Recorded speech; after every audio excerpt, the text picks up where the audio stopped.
Welcome everyone to Nihal Sarin taking on Vladislav Nevednichy. He opens the game with d4. Nevednichy is a strong GM and we have the Queen's Gambit declined on the board. The time control is 15 minutes plus 5 seconds increment. We are playing at the Romanian Grand Prix in Cluj. Bishop g5 played, c6, e3. You can see Nihal blitzing out his moves. A move like bishop f5 is met with queen f3. So Nevednichy first pushes the bishop back, bishop h4. And now plays his bishop to d6. You can see Nihal trying to recollect his theory there and plays his bishop to d3. This is known as the very famous structure over here, with white having the pawns here, and generally you go for the queenside play with b4 b5 minority attack or f3 e4 in the center. Rook e8 played and Nihal quickly castles it out. So the development of white has been completed, and now Nevednichy moves his knight to f8. Maybe the knight would like to come to g6, but for now that square is guarded. So rook b1, as we said, b4 b5, the Carlsbad structure here, very famous one. And now he goes bishop to g4. Very interesting move, because generally bishop g4 is met with knight e5. But here the square is well covered, so knight d2 is the normal move here. But Nihal does not really move the knight. He's like, if you take here, I'm fine with it, because my king is not weak. Later the bishop can come to g3. So Nevednichy goes a6 and he tells Nihal, you cannot push easily b5 here to create your minority attack. And he goes bishop to g3 now. But a4, rook c8 and bishop g3 takes. Pawn takes on g3. And now you can see the knight can jump in. So that's the reason why he takes, pawn takes. But this is what Nihal loves now, because now his king can come up to g2, and you can see how quickly he made that move. h5 was Nevednichy's idea, but Nihal will get the open h file and some attacking chances. There are also plans of sacrificing your bishop on g6, a5. This is a very committal move, because no longer are you trying for b5 break, but Nihal understands the nuances of the position.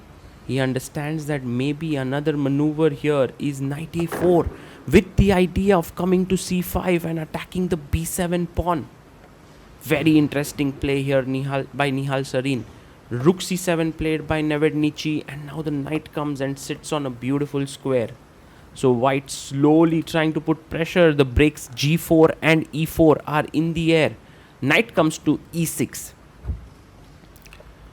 And you can see how the king on g7 is protecting against any sacrifices here.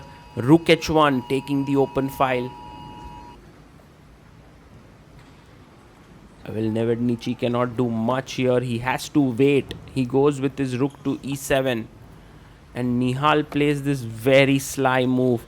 He is looking at the king here. He's looking at the e4 break at some point. Rook goes to h8. So the waiting game continues. How is Nihal going to make the next breakthrough is a great question. There's also f4, f5, not to forget. He goes rook d1. Ooh, he's preparing e4. He'll go bishop c2 and he'll push e4. That is his idea. And so black decides to take things in his own hands and now takes. B takes c5. Another advantage of the queen being on c3 is now the pawn is protected. The b7 pawn is a backward pawn. Let's see how Nihal takes advantage of it. The knight goes back to e8.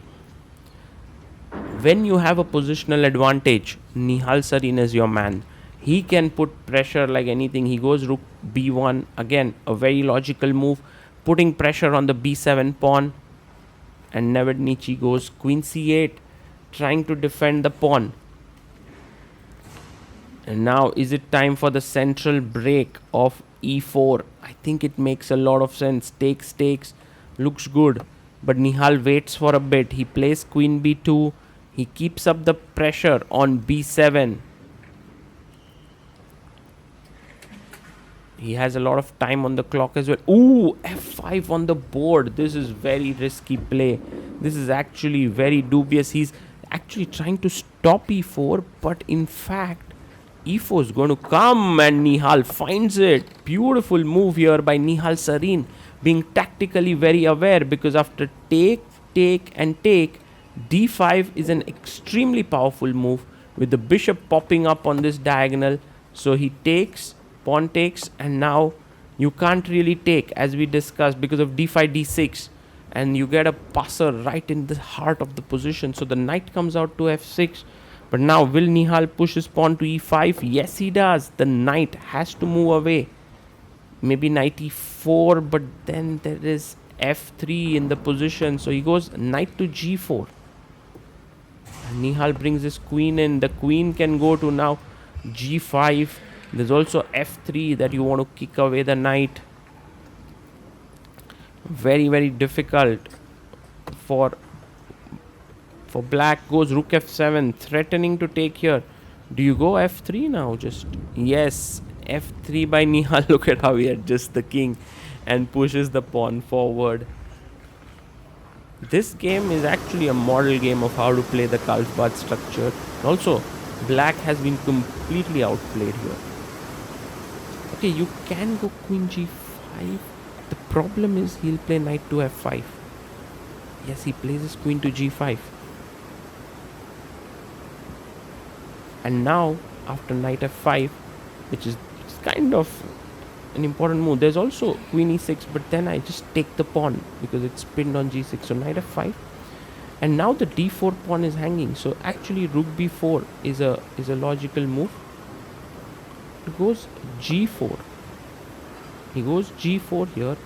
If h takes, then f takes, and the problem is there's a lot of pressure on g6. So he goes knight takes d4, and now Nihal takes on h5 first. He could have taken on g6 as well, but rook h5 is a very interesting decision by him, because I think if you take on h5, he will first take on g6 and then pick this up. So rook h5, and Nevednichy plays queen e6, but I think this is just game over now. Nihal Sarin takes on h8, king takes h8, and bishop takes g6 with the rook coming over. The rook is attacked. It's time to call it a day here. Nihal Sarin with 10 minutes on the clock out of 15. He's hardly used any time. In fact, 11 minutes he has. In 4 minutes, he beats a very, very good player. His opponent is a grandmaster, and he manages to win. Fantastic play by Nihal Sarin here. And this is why he's called the speed monster. Here he showed great understanding of tactics and also of positional play, all rolled into one to beat a strong opponent. Nihal Sarin, of course, a fantastic, talented young player.